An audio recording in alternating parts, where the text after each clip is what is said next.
Hello, I'm Diana Alvarez, and in my essay, I discussed the mistreatment and prejudice towards Asian and Asian American women. In the first section of my essay, I discussed which stereotypes are used against and to burden the lives of Asian and Asian American women.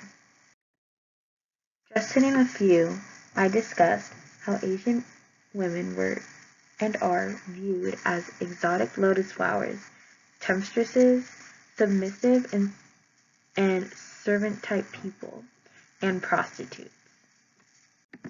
The main one being how they are viewed as servants to men and living, quote-unquote, to pamper and serve men.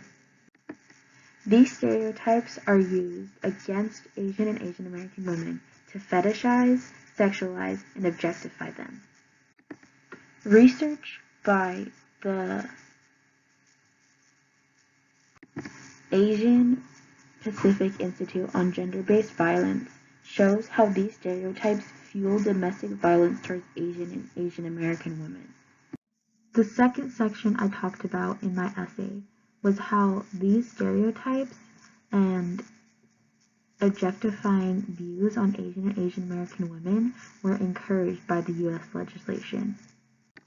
The first main topic I talked about in this section was about the Chinese Exclusion Act of 1882.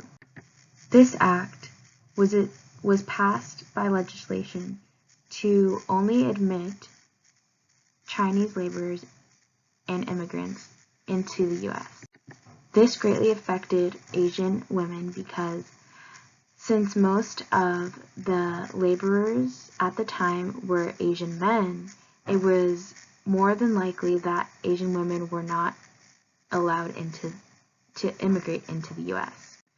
The second portion I talked about in this section was about the Page Act, which similarly discriminated against Asian women because it prohibited the importation of unfree laborers and women brought for immoral purposes.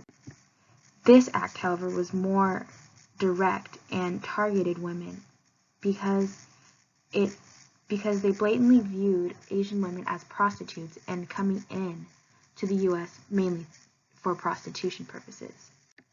Both of these acts were gender-based and discriminating against Asian women solely because of their prior notions that all Asian women were prostitutes.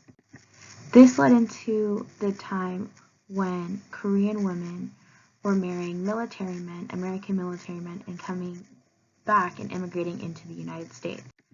The way this correlates is because these Korean women were meeting these military men in camp towns where they were working as either servers at restaurants or prostitutes in these camp towns.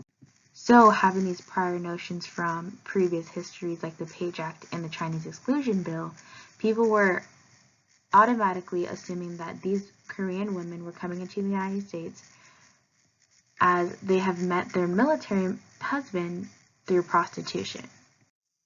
In this section of my essay, I discussed one of the biggest contributing factors to the spread of stereotypes of Asian American women, which is the Hollywood industry.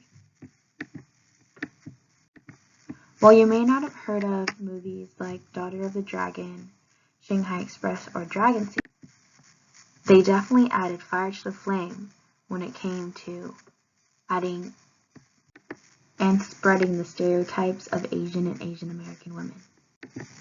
These movies use stereotypical character tropes like the prostitute, evil dragon lady, and helpless Asian women who need saving from a white man.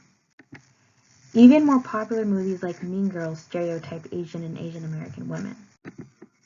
This movie portrayed a high school Asian girl as a promiscuous temptress to a white overaged man, which totally ignored the fact that a predator is taking advantage of an underage girl. In this section, I discussed the negative effects of these stereotypes. One of the sources I used for this section said that prejudice can become dangerous if it's spread on a large scale through media, and if negative things about a specific group are repeated over and over, more and more people may end up believing the prejudice. This is definitely proven through the lives of Asian American women. With hundreds of years of dehumanizing, sexualizing stereotypes, Asian and Asian American women have had violence threatening them at every corner. Stop AAPI Hate found that over the past year, Asian women made up 68% of the victims of anti-Asian hate crimes. One example of this is the March 16th Atlanta shooting, where a white man barged into spas, mainly run by Asian women, killing 8 of them. The murderer himself blamed his sex addiction, and although he didn't say it, we all know that this shooting was racially motivated as well, especially in a time where the rise of Asian hate crimes is at an all-time high. In this last section, I wanted to end on a little bit of a lighter note and discuss how Asian and Asian American women defy the stereotypes that are forced upon them. In a family dynamic, Asian women and parents have defied the patriarchal and submissive cliches within an Asian family. I talked about how in this dynamic, spouses value the division of labor and responsibilities. Not only this, but it is common for the women to make the majority of big decisions around the house and in the relationship. With this, another common stereotype is that Asian parents are cold and harsh towards their kids because of the patriarchal structure, yet Asian women defy this as well.